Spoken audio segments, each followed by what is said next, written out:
Hello everyone, welcome back to MSc Academy. Welcome to Grammar Didactic episode 1 part 2। अगर आपने अभी तक part 1 नहीं देखा है तो पहले उसे जरूर देखिए। आज हम बाकी के 5 एग्जाम ट्रैप सॉल्व करेंगे। हर क्वेश्चन के लिए आपको 5 सेकंड मिलेंगे। पहले आंसर सोचिए, फिर एक्सप्लेनेशन देखिए। So let's begin part 2।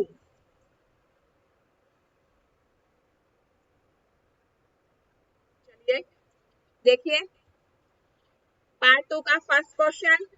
Neither my parents nor my brother dash at home। तो क्या आएगा इसमें, सोचिए। पहले आपको 5 सेकंड मिलते हैं, उसके बाद मैं आपको आंसर बताऊंगी और प्लीज आप अपना आंसर क्या है कमेंट्स में जरूर शेयर कीजिए। तो 5 सेकंड स्टार्ट होते हैं।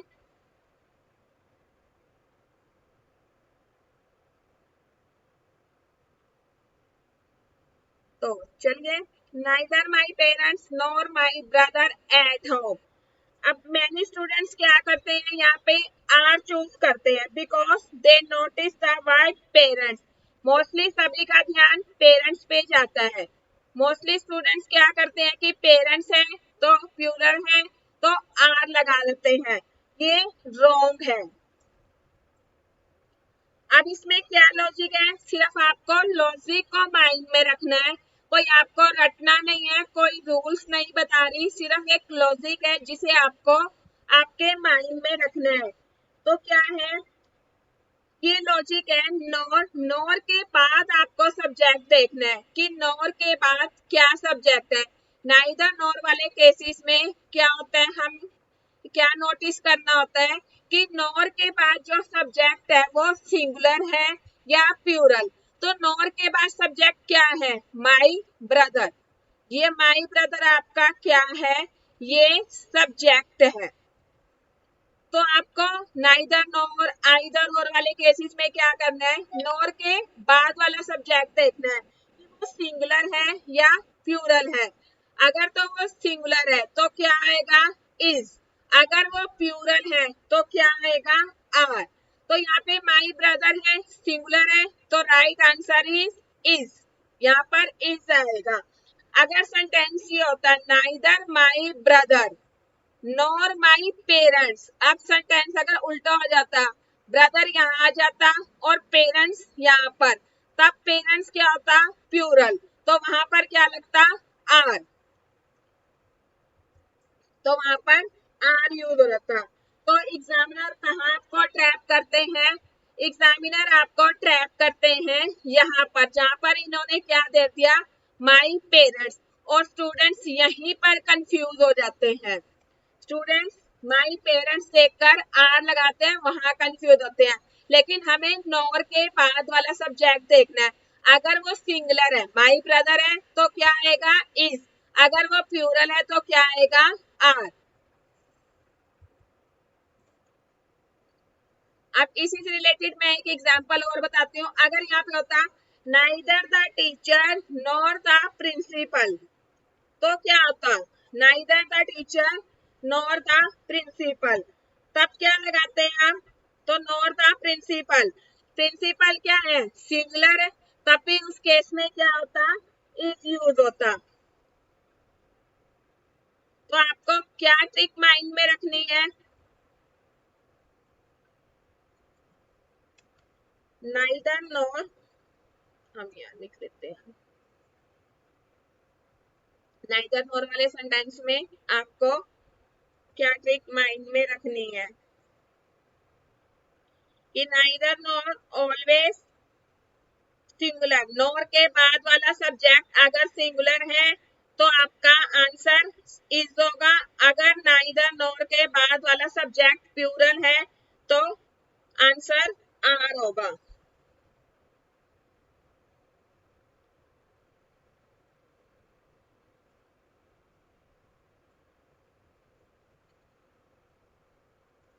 नाइदर नॉर ऑलवेज फोकस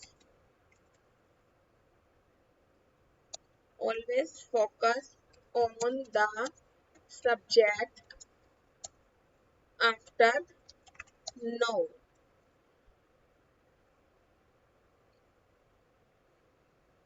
आपको क्या करना है कि नाइदर नॉर वाले सेंटेंस में आपका फोकस कहाँ होना चाहिए, सब्जेक्ट पे। Neither nor always focus on the subject after no, nor के बाद सब्जेक्ट पे। अगर सब्जेक्ट सिंगुलर है तो इज, सब्जेक्ट प्लूरल है तो आर। चलिए नेक्स्ट केस, केस नंबर 7। अब इसमें देखिए केस नंबर 7 में क्या कह रहा है, each of the students dash a notebook. हमने ऑफ वाले पहले भी किए थे सेंटेंस, आपको याद होगा पार्ट 1 में है। जिसने पार्ट 1 नहीं देखा जरूर देखना, आपको से अच्छे से क्लियर हो जाएगा। ईच ऑफ द स्टूडेंट, अब यहाँ पर मोस्टली स्टूडेंट्स कहाँ गलती कर देते हैं, क्या गलती करते हैं,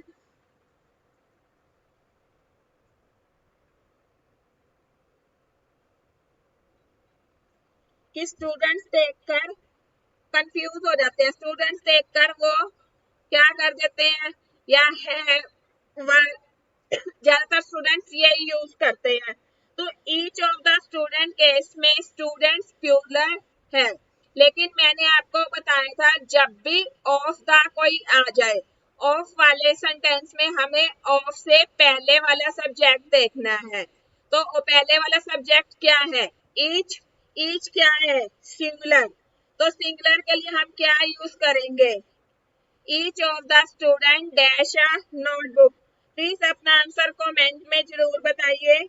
each of the student has a notebook, has is the right answer, क्योंकि ऑफ के बाद वाला हमें सब्जेक्ट नहीं देखना है।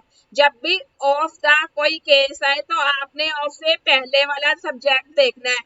पहले वाला सब्जेक्ट ईच है, तो ईच क्या है, सिंगुलर। तो यहाँ पर क्या आएगा, हैज।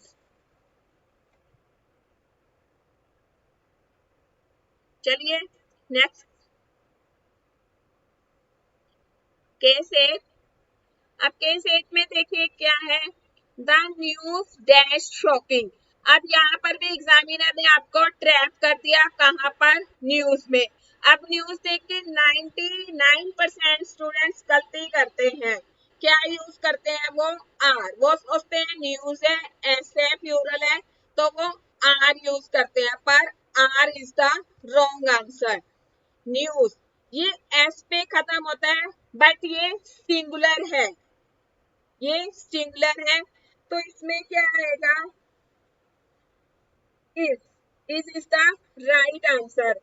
वही बात कि स्टूडेंट्स कहाँ गलती करते हैं, न्यूज सोच के प्लूरल, क्योंकि वो एस से एंड हो रहा है, but news is always treated as a singular noun. तो करेक्ट आंसर इज। इसी तरह इसमें एक मैथमेटिक्स, मैथमेटिक्स आता है, मैथमेटिक्स उसके पीछे भी ऐसा लगता है स्टूडेंट्स वहीं पर वही गलती करते हैं, वो उसको प्लूरल समझते हैं, बट वो सिंगुलर है, तो वहां पर भी इजी आएगा। चलिए नेक्स्ट, नेक्स्ट केस 9।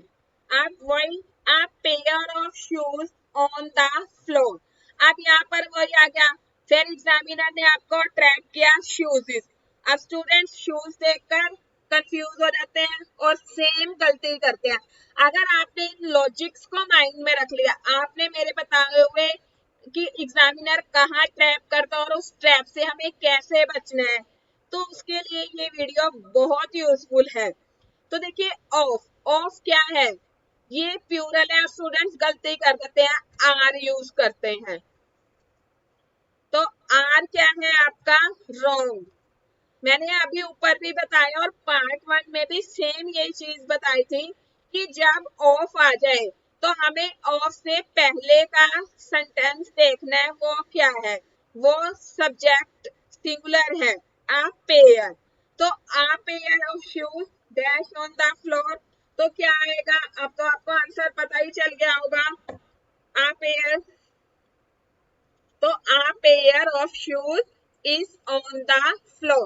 क्यों आया, क्योंकि हमें ऑफ से पहले वाला सब्जेक्ट देखना है, क्योंकि रियल सब्जेक्ट क्या है, पेयर है, ना कि shoes. Okay, I hope you understand. If you have any doubt please comment. चलिए आज का लास्ट ट्रैप, लास्ट ट्रैप में क्या है, एग्जामिनर ने कहाँ ट्रैप किया है देखते हैं। Everyone ready for the test.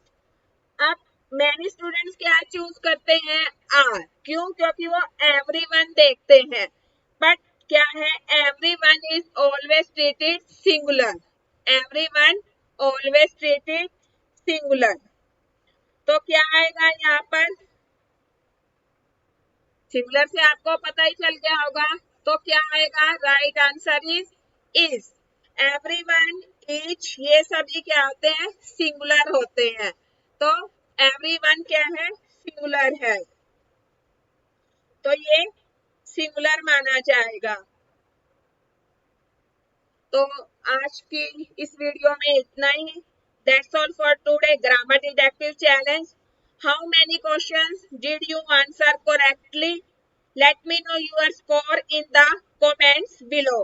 If you find this video helpful, don't forget to like, share and subscribe to MSG Academy. See you in the next episode with more excited grammar challenge. Until then, keep learning and keep growing. Thank you for watching. Bye bye.